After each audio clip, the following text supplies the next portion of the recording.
Namaste. Welcome back. Today, Sunday, the 4th of April, we have a very special guest lecture for you.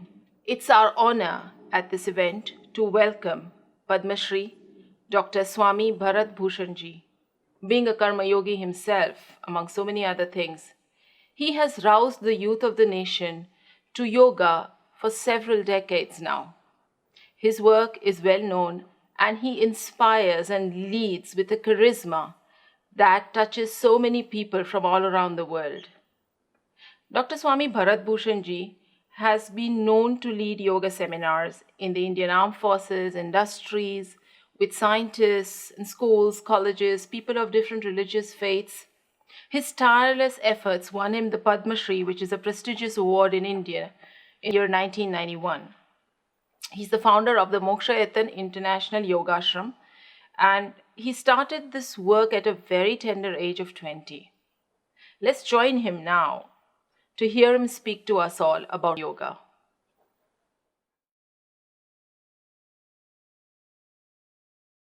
Hari Om.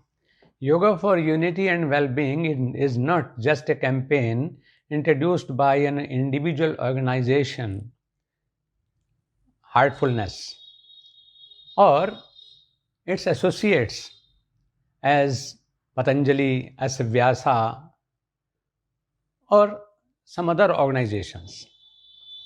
But in true sense, I feel that Heartfulness deserves all congratulations because this organization has initiated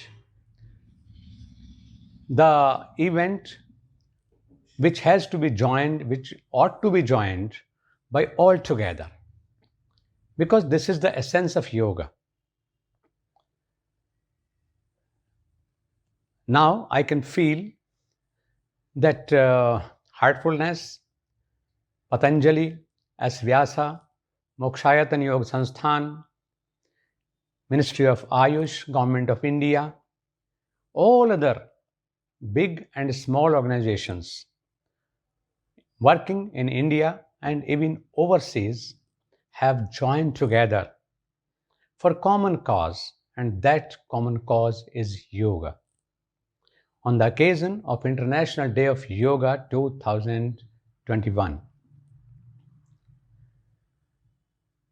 Today, International Day of Yoga is a global celebration on the initiative of our Yogi Prime Minister, Mr. Narendra Modi, and on acceptance of UNO.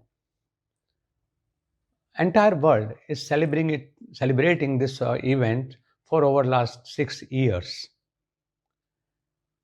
And when we speak of celebration, it is a festivity. And in a feeling of a festivity, we are at liberty to celebrate it anyway. Like Holi, Diwali, Christmas, Eid, and Guru Parv, so many festivals are there. We celebrate them with great rejoice. International Day of Yoga will be celebrated with our own patrons, because initially when we celebrated first International Day of Yoga in 2015, because it was on Government of India's initiative, so it was the responsibility of India to serve entire world with the introduction of yoga in proper way. That way, we, the institutions of India, in collaboration with Government of India and Ministry of Ayush, prepared a protocol, common protocol, that was applicable for all because it was a harmless application. And such application was not just harmless, but it was harmless because it could benefit all without discrimination of caste, color, gender, or status. People could know what is yoga and how it is beneficial for us to have a sound health, to have a balanced mind, to have a happy heart, and to know the secret of sharing. The three words yoga, unity, and well being have their own significance. Actually, with this motivation only, we are at liberty to create different projects like Mokshayatan Yoga Sansthan has decided to celebrate this International Day of Yoga as a declaration of war against Corona. योग युद्ध corona के विरुद्ध, because yoga is to think of betterment of all, of health for all, happiness for all, and prosperity for all. For this, everybody has to live a happy life. This common war against the unseen enemy that we know as present evil, we have to face it, we have to fight it, we have to defeat it. When it was introduced last year and it destroyed and put a great damage to humanity, millions of people lost their lives, we were separated, the lifestyle was also changed, and there was no vaccine available to fight coronavirus. That time we decided to find some way to fight it, to defeat it. And I'm happy to announce that last year only, Mokshayatan Yoga Sansthan introduced common yoga protocol to fight this enemy of COVID-19. And whosoever practiced yoga, the examples are there that no yogi was found infected from coronavirus. So it encouraged us. And this year, when second wave of corona is there, we thought that the real style of celebration of International Day of Yoga this year should be to spread this virus of yoga all around. And we should protect ourselves, because the aim was to save who are not infected, to infuse strength with techniques of yoga in those who are corona positive, and to give them a positive lifestyle through yoga who have recovered and have to lead a normal life again. This year, this will be the main theme of Mokshayatan Yoga Sansthan and its branches in India and overseas. एक योग युद्ध corona का विरुद्ध, यानी fight corona through the weapon of yoga. We may have different other themes as well. Yoga for students, yoga for women, yoga for sportsmen, yoga for a happy life. So many. Same way, this organization, Heartfulness, is celebrating the International Day of Yoga for unity and well-being. If I have introduced the theme of Yoga Yuddha Corona Ka Viruddha, it doesn't mean that I'll confine myself to this only. Or if somebody has found another theme of yoga for unity and well-being, he'll be confined to this topic only. Or if somebody thinks that yoga from molecule to absolute,